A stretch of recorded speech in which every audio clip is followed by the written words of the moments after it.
Okay, everyone, welcome to your banking simulation program as part of the Financial Institutions Management course. So, this program has been specifically designed for you, and it's received some very positive feedback from students who've already been through this program. It's designed to help you link some of the theoretical concepts that you learn in your lectures and in the course to some real world application. Many of the students that we speak to really crave, they want to understand more about how what they learn translates into what they're going to do on the job. And for those of you who are entering into the workforce, some of you might already be in the workforce, this banking simulation has really been designed to help you make that linkage. Those graduates and those candidates who are able to really bring that to the table really stand out from the crowd. It's been designed to be super fun as well, so you'll have a lot of fun as part of this program. So, to help you and give you a little bit of context as we kick off, here's a comment from Confucius: I hear and I forget, I see and I remember, I do and I understand. And through the simulation, you're going to be doing a lot. So, for some context, you're all going to be working in teams and small groups, and each week you're going to be asked to undertake the banking simulation exercise. What does that mean? Basically, you have to make some decisions for your bank. You're going to review the outcome of those decisions and use those to make decisions in subsequent weeks. So every week you need to make a series of decisions. You'll also be asked to comment on your decisions, why you've made certain decisions, and what you're hoping to achieve. That piece there is less about the right or wrong answer. What we really want to know is the thinking that has gone into your decisions. Big piece of advice: if you are starting to think about this, you might want to form your teams early. And also, if you haven't necessarily found anyone to join you, please contact the lecturer. Lecturer will be able to help you allocate into teams. Really encourage you to get on top of this early. You'll have a lot of fun in the process. We have run similar versions of this program for many universities, as I mentioned to you, and also for some of the leading banks in the industry, not only in Australia, globally, including the C suite of those banks. Okay, so the purpose. As many of you know, banks, they're very important to the overall economy.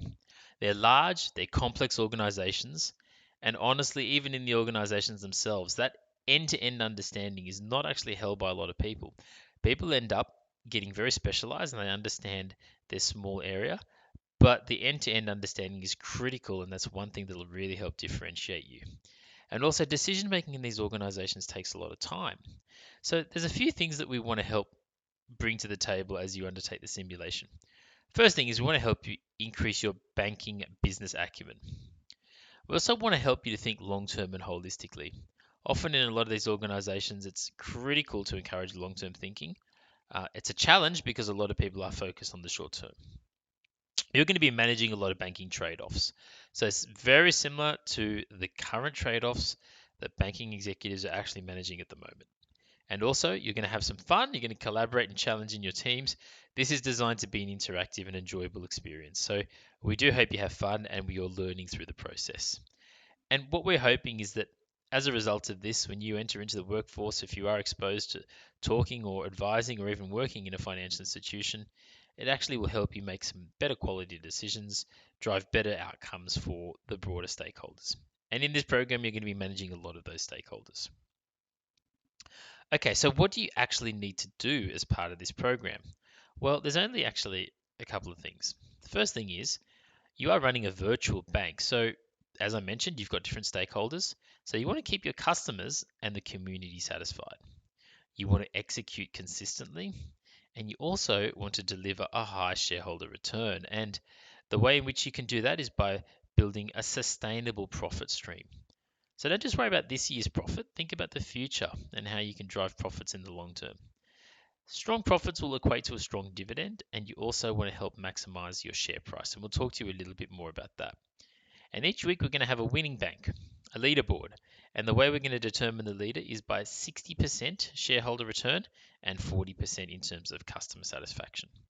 And we'll talk to you about how you can actually drive those outcomes. Okay, so what do you actually need to know? Well, there's actually going to be around 5 to 6 teams. So each of the students is going to be allocated into a team, or you're going to need to choose a team. We've also got two PC banks, and that's computer-based banks. Basically, they're in there to help make sure there's a nice dispersion of results and to avoid any collusion amongst the human banks. You're undertaking 4 rounds, and each round is basically one virtual year. You've got time pressure, so remember you need to submit this by the end of the week. And the way in which you make your information and the way you actually, where they access your information and the way you make your decisions is through a technology interface. So we're going to step you through that interface in the next video so you're very clear on what you need to do. Okay, so we are managing a bank which has 4 different products. So similar to a lot of the Australian banks out there at the moment, it's going to be a retail focused bank. You're running a mortgage business. You're running a business lending business. You've got a credit cards business and you've got a deposits franchise too. And each of these products have differing growth rates. They've got different levels of capital that are required. We'll talk to you about what that means.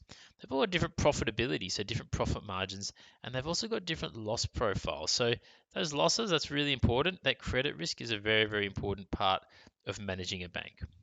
So this is the end of our first video. What we're going to do in the second video is we're going to step you through your simulation interface and get you comfortable with the information that you're going to receive and also the decisions that you need to make.